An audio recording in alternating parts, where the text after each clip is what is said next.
2021, following vintages based on power, based on fruit concentration, is a vintage based on the charm. The weather overall during the year was quite unusual. We had a pretty warm winter, which meant that the bud break happened on the early side during the month of March.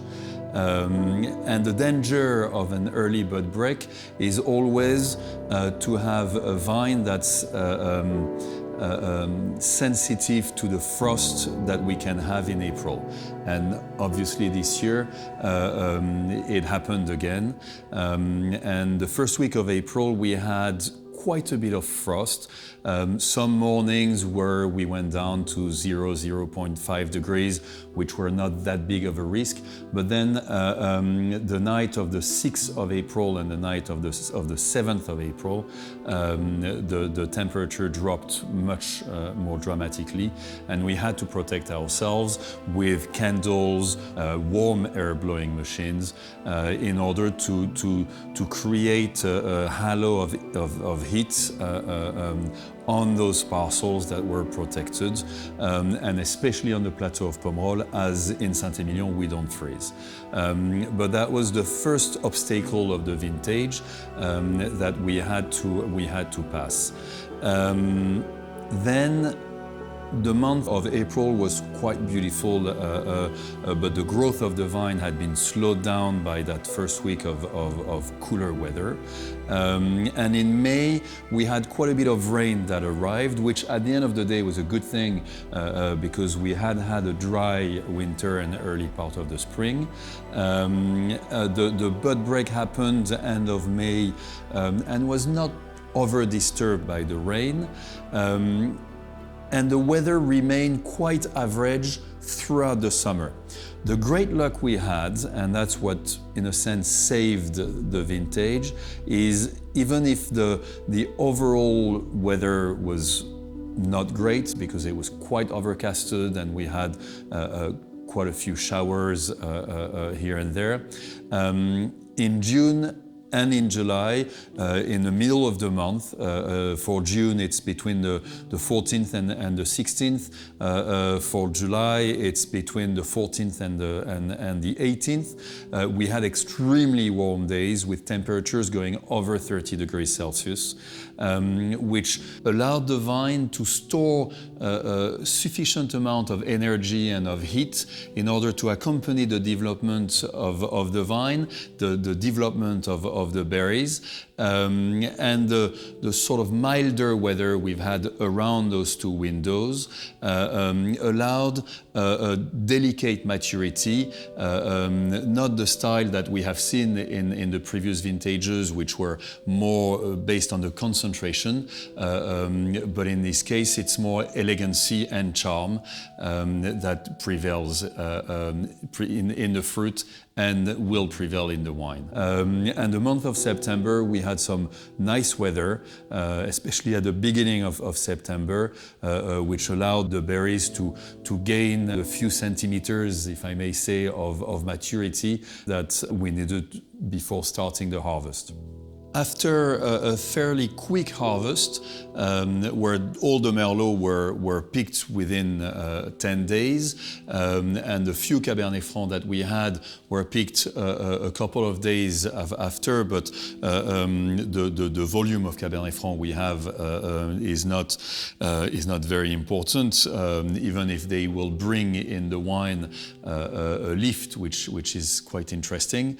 But we have decided to have milder extractions in order to really save that delicate fruit that the year offered us, and have both fermentations happen quite quickly for the wine to then be able to start its aging on the early side, because the aging, the education that we will give to the wine during its time in barrel on such a vintage is extremely important, because it will create a better homogeneity and and therefore make the wine more approachable in its youth.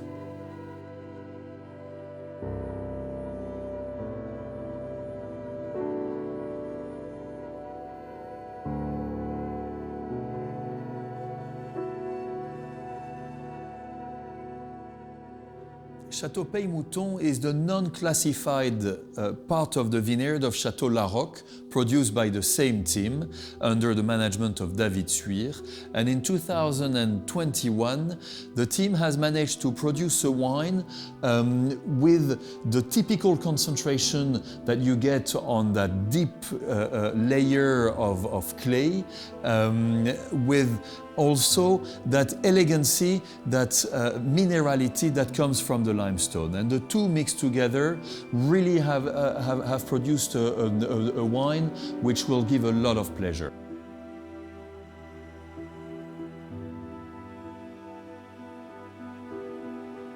Château Pannefleur, thanks to its beautiful location on the south part of the slopes of Saint-Émilion, produced in 2021 a wine with a beautiful concentration, a well-integrated tannic structure, and a very pleasant length. Château Lasserre in 2021, thanks to its location on that gorgeous limestone block on the northern part of the village of Saint-Émilion, has produced a wine with a very pleasant minerality, a good tension, and a nice delicate fruit that follows the whole tasting. In 2021, Clos Saint-Martin has managed to take advantage of its small size in order to harvest at the right time and be able to push the maturity to the right level in order to have both red and black fruit and a beautiful texture well integrated. It's a beautiful effort. Château Chantalouette 2021, thanks to the energy of the new team, has overcome all the obstacles of the vintage, producing a wine with a good concentration of red fruit, with a nice balance and a good length. Château Moulinet-Lasserre in 2021 produced a charming wine with a nice fruit on the attack. It's quite suave with a good length, definitely a charming wine. The vineyard of Château Plins, located between the village of Catusseau and the town of Libourne, enjoys a slightly warmer temperature in general, and that allowed the fruit to reach a good level of maturity, producing a wine with a nice balance, a well-integrated structure, and a freshness, a tension which brings life to the wine. Hospitalet de Gazin, the second wine of Château Gazin, in 2021, once again has that structure, slightly broader shoulders, which gives it quite a muscular style, with a nice fruit and a good acidity this year, which gives quite a bit of life to the wine. In 2021, Château Lagrange, which is nestled on the northwest part of the plateau, took advantage of the fairly steep slopes it's planted on in order to drain perfectly the excess of water at certain times of the growth of the vine. And therefore the wine is quite soft, with a beautiful balance. There's a certain suavity with a dominance of white flowers. It's definitely a charming Lagrange. In 2021, Château de la Flore-Gazin suffered from the frost of early April for its lower parcels. Therefore, the production comes exclusively from the higher blocks, bringing a certain structure and a nice blue fruit with a good concentration. Château Lagrave 2021 is, as usual, a delicate wine with a beautiful fresh fruit, a refined structure which holds the wine and gives a smile It's a very pretty wine, which will be enjoyed in its young age. Chateau Bourgneuf 2021, with its vineyard facing west, allowing the vine to enjoy the very last moment of sunshine, has produced a wine with a certain structure typical of this vineyard, with a very pleasant blanket of fruit surrounding it. In 2021, Château Latour à Pomerol, thanks to that beautiful parcel of deep gravel located in the center of the plateau of Pomerol, took full advantage of the sunny days mid-June and mid-July, and managed to produce a fruit which is quite luscious, with a beautiful generosity, a very approachable Latour 21.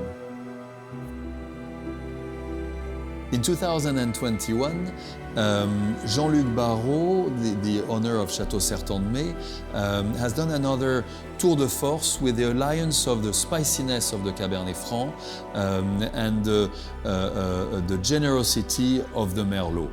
And the result brings a beautiful concentration in the wine. After a precise aging, the wine will give a lot of pleasure to the consumers.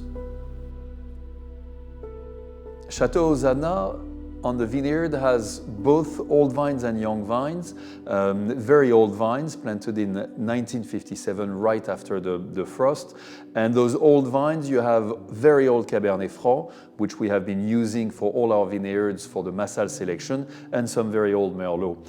And on the young vines, it's mainly Merlot. That allows us to play with multiple and quite different elements during the blending in order for this vintage to produce a wine which has the core of the old vines, the charm of the Cabernet Franc, and the smile of the young vines.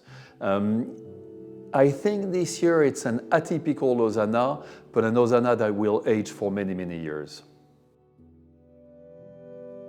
The Château Lafleur Pétrus in 2021 offers, as it does regularly, layers of elements which this year are dominated by red fruits, sometimes sweet white fruits like peach, and then you have that beautiful white flower and violet notes which bring a lot of elegancy and delicacy in the tasting of the wine. The structure of the wine is there. It is well integrated. It's not overwhelming. There's a nice tension. It is definitely a very pretty Château Lafleur Pétrus.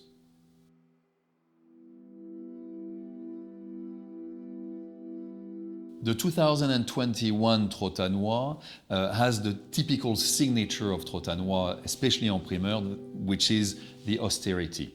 The wine doesn't want to show too much, yet you already see the blue notes, the blue fruit. You have the structure which is well integrated. It's not overwhelming, it's not dominating. The wine has a certain core. It is still that beautiful block, that beautiful rock, which we can find on the vineyard actually. And with age, it will offer some more delicate notes, which will give a lot of pleasure in a few years. Château Belair-Monange has a very unique terroir because it's a terroir that will compensate what nature gives us. And in vintages such as 2021, where the natural management of the water in the soil was absolutely key, the limestone at Belair-Monange played that role of taking away from the vine the humidity that it didn't need at certain points of the growth. The wines of Belair-Monange this year will have, as the previous vintages, the great qualities of this terroir, a delicate structure, a beautiful minerality, a good length. It is, however, more based on red fruit than a darker fruit, as we can have seen in the last few vintages. Yet that tension that is brought and that lift that you find in the wine brings a beautiful length and will allow the wine to age quite well. We are again on an elegant, charming style of Bellarme Blanche.